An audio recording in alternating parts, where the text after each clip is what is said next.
Un groupe de milliardaires est mort et Internet a trouvé ça cool. Revenons un peu sur ce qui a mené à Ocean Gate, et ça commence avec 7 hommes. Stockton Rush. Stockton était pilote et ingénieur et il voulait explorer l'univers. C'était son truc. Mais finalement, il commence à imaginer un projet d'exploration des grands fonds océaniques en 2004. À l'époque, il a constaté que très peu de submersibles privés existaient et que l'océan profond restait et reste toujours un territoire largement inexploré. Et malheureusement d'ailleurs. Alors il se dit, bah je vais le fabriquer moi-même. Pourquoi pas? Ce n'est qu'en 2009 qu'il cofonde officiellement Ocean Gate Inc. Hi, my name is Stockton Rush. I'm the CEO and founder of Ocean Gate. En 2016, Ocean Gate a commencé à envoyer ses premiers clients visiter des ruines sous-marines avec son petit submersible. Franchement, moi, j'y vais. Mais Stockton voulait beaucoup plus gros que ça. Il voulait un sous-marin capable de faire visiter l'épave du Titanic. Et ouais. Alors il se dit encore une fois, bah je vais le fabriquer moi-même. Pourquoi pas? Donc un peu plus tard naît son nouveau sous-marin, celui qu'on connaît tous, le Titan. On a beaucoup vu passer plus tard cette manette de jeu vidéo pour piloter l'engin. C'était censé être un exemple de sa faible qualité. Moi, je trouve ça plutôt cool perso. Mais en plus, apparemment, ce genre de commande pour piloter des engins, bah c'est pas si rare. Bon, le Titan était vraiment quand même très low cost, ça c'est clair. En 2018, un ingénieur interne avait même relevé des failles de sécurité très inquiétantes du submersible. Du coup, bah, il s'est fait virer. Voilà. Stockton dit lui-même, c'est sa phrase. Vous savez, à un certain niveau, la sécurité, ce n'est qu'un gaspillage. Si vous voulez rester en sécurité, ne sortez pas du lit.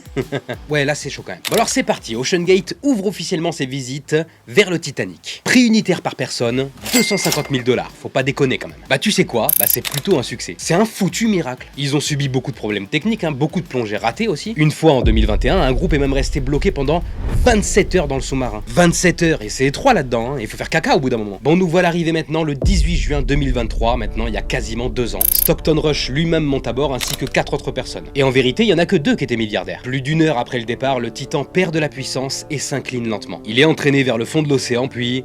boum, le Titan implose sous la pression. Les 5 passagers meurent sur le coup et sans souffrance. Enfin, normalement. Ici, nous avons les images du sous-marin, au fond de l'océan, pas très loin du Titanic. Et le pire là-dedans, c'est que dans le monde, beaucoup de personnes ont trouvé ça marrant ou même bien fait pour eux. Juste parce qu'ils avaient de l'argent. C'est triste. Perso, si j'avais eu de l'argent, bah j'y serais sûrement allé. Et toi?